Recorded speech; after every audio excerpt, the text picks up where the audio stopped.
In Milwaukee, Sullivan has issued a severe thunderstorm warning for northeastern Iowa County in south-central Wisconsin, western Dane County in south-central Wisconsin, south-central Sauk County in south-central Wisconsin, until 5:30 p.m.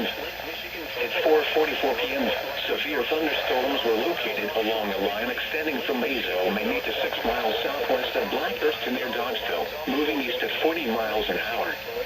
Hazard, 60 miles an hour wind gusts.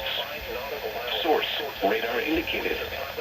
Impact, expects damage to roofs, siding, and trees.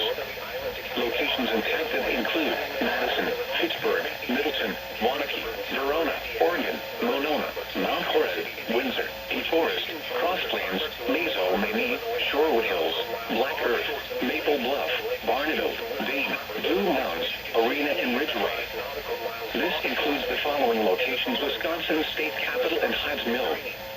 For your protection, move to an interior room on the lowest floor of a building.